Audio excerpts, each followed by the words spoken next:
मैं आने से पहले मेरी मम्मी ने मतलब बेटा हूँ कि भाई क्या कर रहा है, पागल हो गया है, ये हो गया है, अच्छी खासी नौकरी छोड़ के जा रहा है, ये कर रहा है। मैंने बोला भाई 1 साल दे दो, कुछ नहीं होता, वापस चला जाऊँगा, फिर से काम करूँगा। तो हाँ, एक बार ट्राई करते हैं, ये था दिमाग में। सबसे पहले वीडियोस को देखने के लिए चैनल को सब्सक्राइब करें और बेल आइकन को प्रेस करें। हेलो फ्रेंड्स, वेलकम टू फिल्मी फंडे johnfilms.com। मैं हूं आपका अपना वीरेंद्र राठौर। बहुत बार हम लोग सोचते हैं कि अगर हम रीजनल सिनेमा में या रीजनल टीवी में काम कर लें तो हम बॉलीवुड के मेन स्ट्रीम में नहीं आ सकते, लेकिन आज का वीडियो आपको ये बता देगा कि ऐसा कुछ भी नहीं है। मेरे साथ हैं Riju Ganguly. Welcome to John films. Thank you. Okay, आप ये वेब सीरीज़ कर रहे हैं। हाँ जी। पहले तो इस कैरेक्टर के बारे में बताइए। बड़ा डिफरेंस है। हाँ। और स्पेशली मर्दों के लिए ये थोड़ा सा डिफरेंट है, थोड़ा सा नया है, थोड़ा सा ऐसा है कि भाई हम लोग जो मर्द होते हैं वो ये चीज़ें ना बोलते नहीं हैं, हम लोग छुपाते हैं। और वो हमारा ईगो में लगता है ये चीज़ की, तो इसलिए हम लोग बताते नहीं किसी को। क्या? इसमें ऐसा है कि इस बंदे का जो लिंग है, जो डिक है, वो छोटा है। ओके। तो उस चक्कर में उसके लाइफ में बवाल हो जाता है। और क्या होता है वही सब है। वही सब है। क्या क्या होता है उसके साथ और क्या क्या नहीं भी होता है और क्या क्या मतलब उसके लिए किस हद तक ये बंदा जाता है उसके लिए ट्रेजेडी, बाकी कॉमेडी। हाँ जी, मतलब ये मैं यहाँ पे आपको लगेगा कॉमेडी है, ये सेक्स कॉमेडी है, पर ये एक चैलेंज था कि मैं कॉमेडी कर नहीं रहा हूँ। He is very serious, very like he is in love, and for that he can go to any extent. कुछ भी कर सकता है बंदा टू गेट हिज वाइफ और to get married to this girl. तो क्या है ना कि ये जो उसका जो ये प्यार है ना, ये उसको कुछ भी करवाता है कि भाई क्या हो गया, छोटा हो गया। तो उसका बिलीव है उस बंदे का, ये बंदा सोचता है कि सेक्स सब कुछ नहीं है, प्यार सब कुछ है। प्यार है तो ये सब कुछ, फिजिकलिटी, ये प्यार, ये मतलब सेक्स, ये सब कुछ मतलब ओवरकम हो सकता है। प्यार होना चाहिए। और दूसरी तरफ जो हिसाब किताब है, और आजकल जो हिसाब किताब है, वो है कि भाई पहले तो सेक्स ठीक है कि नहीं, पहले देखो सब कुछ ठीक है कि नहीं, फिर सोचेंगे प्यार होगा कि नहीं, शादी होगा कि नहीं। तो कहानी वहाँ पे आता है कि भाई दैट्स हिज बिलीफ, और उस बिलीफ का ऊपर कहानी है। ओके, तो अपने हिंदी में शुरुआत के लिए आपका ये पहला प्रोजेक्ट है? हाँ जी। तो ऐसा पहले प्रोजेक्ट में इतना चैलेंज लेना, हाँ जी, क्या ठीक था या आपने सोचा करके देखा? देखिए जनाब, मैं एक एक्टर हूँ, तो मुझे लगा कि चैलेंज नहीं होगा तो फिर मज़ा नहीं आएगा। देखिए इसमें जितना चैलेंज है उतना ही एक और चीज़ है कि अगर ये ठीक ठाक हो गया, अगर ठीक ठाक कर पाया, तो वो लोगों में मतलब ना, लोग बात करेंगे इसको लेके, रजिस्टर हो जाएगा। हाँ, रजिस्टर हो जाएगा, बात भी करेंगे इसको लेके। और ये इसीलिए मैंने इसको चूज़ किया, बिकॉज ये डिफरेंट है। आप अगर कुछ भी देखो, मूवी देख लो, फिल्म देख लो, आप वेब सीरीज़ जितने हो रहे हैं वो देख लो, सब everything is like very very female oriented, मतलब फेमिनिज्म, वुमेन एम्पावरमेंट, ये सब कुछ को लेके है। ये जो मर्दों की जो प्रॉब्लम है ना, हम लोग में प्रॉब्लम है, जो वो ये जो कहावत थी ना, वो जो लाइक मर्द को भी दर्द होता है, नहीं दर्द होता है, और वो भी रोते हैं, हम भी रोते हैं, हमें भी डिप्रेशन होता है, देयर आर मेनी थिंग्स। सो पर हम लोग छुपाते हैं, बिकॉज क्यों, हम लोग सोचते हैं कि दैट वो जो मोनोपोली आ रहा है कि भाई हम मर्द हैं। और ये पहले कहते नहीं थे, अब लड़कियां भी इसको लेके खुल के बात कर रही हैं, लड़के भी कर रहे हैं। तो मेरे ख्याल से ये एक मैसेज भी है। विशु, ये जो शुरुआत है आपकी बॉलीवुड में, ये जो शुरुआत है आपकी हिंदी में, ये तो बहुत अच्छी बात है। आप जब रीजनल में काम कर रहे थे, वहाँ पे कैसे काम शुरू हुआ और क्या क्या काम किया? देखिए मैं तो दिल्ली से हूँ, मेरा जो स्कूलिंग है वो शिमला में था। शिमला में बोर्डिंग स्कूल में था मैं, लॉरेंस स्कूल सना, वहाँ से सेम स्कूल जहाँ से संजय दत्त जी ने पास आउट हुआ है। तो उसके बाद दिल्ली में मेरा कॉलेज था। कॉलेज के टाइम में मैं रोशन अब्बास जी के साथ थिएटर करता था। उस टाइम रोशन जी दिल्ली में थे, तो उनका ऑफिस था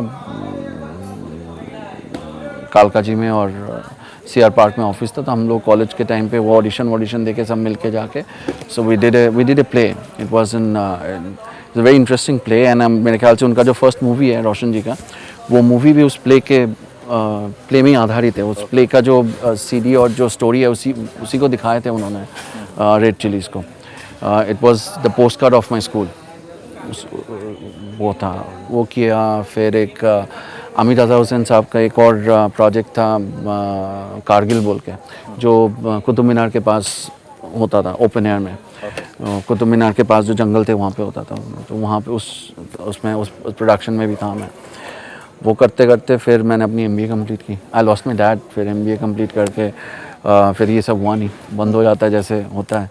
तो MBA कंप्लीट किया। MBA कंप्लीट करके मैं लगभग 9-10 महीना मैं ऑस्ट्रेलिया में काम कर रहा था। तो then I always sudden I came back when they have send me to India the company. Then फिर मेरे को लगा कि यहाँ पे आके मैं जब देख रहा था कि मेरे साथ जो लोग थे वो कुछ ना कुछ कर रहे हैं फिल्म इंडस्ट्री में। हाँ, टीवी में। तो मैंने बोला यार कुछ तो करना चाहिए, हाँ कुछ तो करना चाहिए। तो फिर मैंने सोचा कि उस टाइम, और 2008 के एंड पे 9 के बिगनिंग में बॉम्बे में मेरे ख्याल से कुछ स्ट्राइक वाइक चल रहा था उस टाइम, सारे जो 6 महीने के लिए बंद था, इफ़ यू रिकॉल। तो उस टाइम इन्होंने बोला कि भाई बॉम्बे में तो मत आ, यहाँ पे कुछ काम वाम अभी हो नहीं रहा है। तो मैं बोला ठीक है, मैं कलकत्ता में जाके देखता हूँ। तो बांग्ला तो आती है, तो मैं कलकत्ता में जाके देखता हूँ। तो वहाँ पे कुछ नहीं होगा तो फिर वापस चले जाएंगे, फिर काम शुरू कर दूंगा मैं दिल्ली में। लेकिन ट्राई करते हैं। हाँ, एक बार ट्राई कर लेते हैं यार, फिर क्योंकि जब उम्र हो जाएगी, जब ये हो जाएगा तो फिर ये ना बोलना पड़े किसी को कि यार एक बार क्या होता। तो वो था। फिर मैं आने से पहले मेरी मम्मी ने, मतलब बेटा हूँ कि भाई क्या कर रहा है, पागल हो गया है, ये हो गया है, अच्छी खासी नौकरी छोड़ के जा रहा है, ये कर रहा है। मैंने बोला भाई 1 साल दे दो, कुछ नहीं होता वापस चला जाऊँगा, फिर से काम करूँगा। तो हाँ, एक बार ट्राई करते हैं, ये था दिमाग में। अपने दोस्तों को पूछा जो HR कंसल्टेंट है, ये है वो है। मैंने बोला देख मेरे एक दोस्त है, वो ऐसे कलकत्ता गया हुआ है, उसके फैमिली में कुछ प्रॉब्लम हो गया था, 1 साल से नौकरी नहीं करी, ये पैसा मिलता था, बाकी क्या मिलेगा उसको। हाँ, तो मैं यार पूछ के जाऊँ ना, पूछ के तो जाऊँ क्या हो रहा है। तो उन्होंने बोला कि ऐसे ऐसे। मैंने बोला अच्छा ये डिफरेंस है, ये तो इतना तो ले ही सकते, चलेगा। तो मैं पहुंच गया कलकत्ता। तो कलकत्ता में ऐसा है कि भाई मैं तो दिल्ली में पला बड़ा हूँ, कलकत्ता में मेरे जो रिलेटिव्स वगैरह हैं थोड़े बहुत, उनको किसी को ये मतलब दूर दूर से इनका कोई वास्ता नहीं है। तो मैं जाके मैंने पूछा, मैं अपने कज़न को और बुआ जी को पूछा कि भाई आप लोगों को पता है कहाँ पे क्या करना। वो कहते हैं नहीं जी, तुम टॉलीगंज में उतरो, टॉलीगंज जो स्टूडियो पारा कहते हैं वहाँ पे, जैसे आप लोग यहाँ पे ये स्टूडियो पारा है, तो वहाँ पे टॉलीगंज जो स्टूडियो पारा कहते हैं, टॉलीगंज में उतरो, वहाँ पे सारे स्टूडियो हैं, जाके पूछ लो, देख लो। तो मैंने वही किया। मैंने मेट्रो में जाके टॉलीगंज में उतर के मैं सारे स्टूडियो में जाता था, जाके मैं अपना पिक्चर देता था, सबसे बात करता था, मिलता था, ऑडिशन देता था। I got my first break with Ravi Ojha sir, यहाँ पे भी काम किया, उनका यहाँ पे प्रोडक्शन था, ससुराल गेंदा फूल और बाकी। मेरा फर्स्ट सीरीज़ जो है, जो सीरियल है स्टार के लिए, वही था बहू कथा कहो करके। अच्छा, वही शो था? हाँ, वही शो था, जो कि नंबर 1 शो था। नंबर 1 शो उस टाइम भी था, और ये it's an all time hit. और उसका ही हिंदी बना था कई साल बाद, 2013 में शायद उसका हिंदी बना था, लाइफ ओके में, गुस्ताख दिल करके। वो शायद 1 साल कुछ चली, बट कलकत्ता वाला 3.5-4 साल चला था। And it's an all time like it's masterpiece, that's what people से। सो लोग मुझे अभी भी रीजू नहीं, कलकत्ता में सब निखिल बोलते हैं, दैट्स अ कैरेक्टर नेम। सो मुझे अभी भी सारे जितने भी टेक्नीशियन बोलिए, जितने भी स्टूडियो, मैं इतने सारे, उसके बाद 2-3 सीरियल किया, वो भी नंबर 1 शो था, पर मुझे हाँ, मुझे अपना डायरेक्टर भी, नेक्स्ट दूसरे शो के डायरेक्टर भी मुझे वही नाम बोले बुलाते हैं। So that's as an actor कितना सेटिस्फेक्शन होता होगा ना कि कैरेक्टर इतना रजिस्टर हो गया कि उसके नाम से लोग जानते हैं। सर बिल्कुल सर, मतलब यही मैं बोल रहा हूँ। आप जो कह रहे थे चैलेंज, तो चैलेंज में मज़ा तभी है जब ऐसा कुछ हो, ऐसा कुछ आपके साथ होता है ना, तब लगता है कि हाँ भाई काम किया है।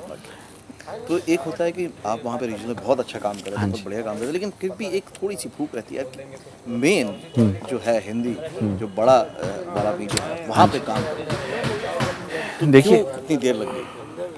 देर नहीं लगी। क्या होता है ना, देखिए हम इंसान जो है ना, वो उनको क्या होता है ना, उनको एक तो उनको अगर कहीं पे भी वो कंफर्टेबल हो जाए, उनको सेटिस्फेक्शन मिले, काम मिले, पैसा ठीक ठाक मिले। बिकॉज देखिए कलकत्ता में, बॉम्बे वाला तो पैसा है नहीं, बट ठीक ठाक है वहाँ के सबसे। हाँ जी, तो मिले तो हम लोग ना कंफर्टेबल हो जाते हैं। मैं देख रहा था, मैं कंफर्टेबल हो गया था। तो जब आप बहुत कंफर्टेबल हो जाते हैं ना तो आपको वहाँ से निकलना बहुत ज़रूरी होता है।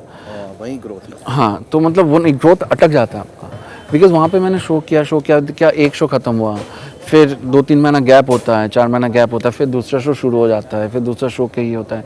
अगर एक शो कहीं पे भी शुरू होता है तो उसका लाइक 3 साल 3.5 साल तक शो चलती रहती है। तो वहाँ से ना जो क्या होता था कि भाई वैसे ही होता गया, एक के बाद एक। फिर मुझे बीच में एक बार लगा था कि आऊँ, पर वो भी कहते हैं ना लोग कभी लाइक जब होना होगा ना तभी होगा, उससे पहले भी नहीं होगा और बाद में भी नहीं होगा, जब होना होगा तभी होगा। तो इससे पहले भी एक बार आना था जबकि वो हुआ नहीं। तो मेरे ख्याल से यही है, मुझे लगा कि अब इट्स टाइम। तो और उसके साथ जब मैंने उल्लू प्रोडक्शन से, उल्लू के जो चैनल से जब बात किया, पहले एक बार बात हुआ उनके साथ, तो उनका एक और ये वाला नहीं, दूसरा एक स्टोरी वो करना था मुझे। तो somehow that got delayed. We have been talking since December, so somehow that got delayed. It was supposed to be done in February, but then it got delayed.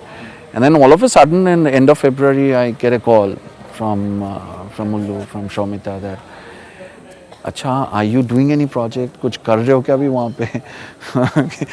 तो because we are starting something, this is the story, and they were very scared. I said यार डर क्यों रहे हो, क्या है ये तो बताओ.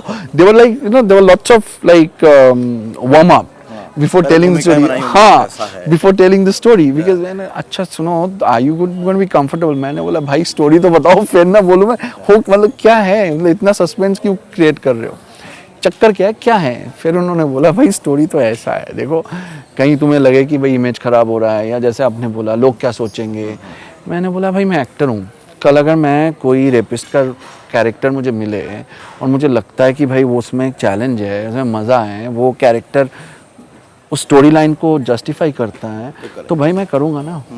सही बात है। तो ये तो मैं एक्टर हूँ, हाँ मैं एक्टर हूँ, तो मैं जो भी मुझे दिया, कल मुझे अगर कोई गे कैरेक्टर भी आए, जो मेरा एक बातचीत चल रहा है कलकत्ता में, so I think that's going to be very interesting, so because people have not seen me like that, so I would do that, I would play gay character.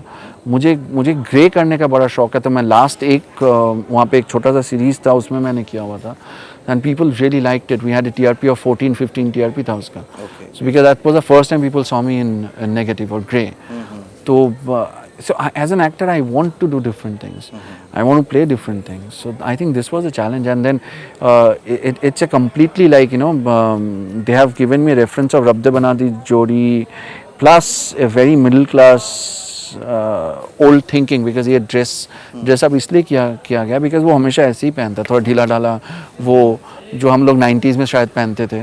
क्यों? बिकॉज उसके सोच अभी भी 90s में है कि प्यार होता है एक ही से होता है, एक ही के साथ रहते हैं, एक ही के साथ पूरी ज़िंदगी होती है, सब कुछ वही है। इसलिए पूरा का पूरा तो मेरे ख्याल से ये कैरेक्टर को ना इट्स ए सिम्बॉलिक थिंग, तो इसीलिए हमने सोचा कि भाई ऐसा होगा तो मे बी ये जाएगा, बिकॉज ये इसका वो नहीं है, he is not a stupid guy, he is not डम, ये सिम्बॉलिक है शायद। अब आखिरी में एक चीज़ पूछूंगा। हाँ जी पूछिए। अब मम्मी क्या कहती हैं? अब मम्मी खुश है। अब मम्मी खुश है, क्योंकि अभी मम्मी जहाँ जाती है तो बोलते हैं लोग, वही मेरा नाम तो लेते नहीं, निखिल बोलते हैं, तो बोलते हैं निखिल की मम्मी है, तो मम्मी खुश है, मेरे ख्याल से खुश है। कभी डिस्कशन हुआ उस टॉपिक पे?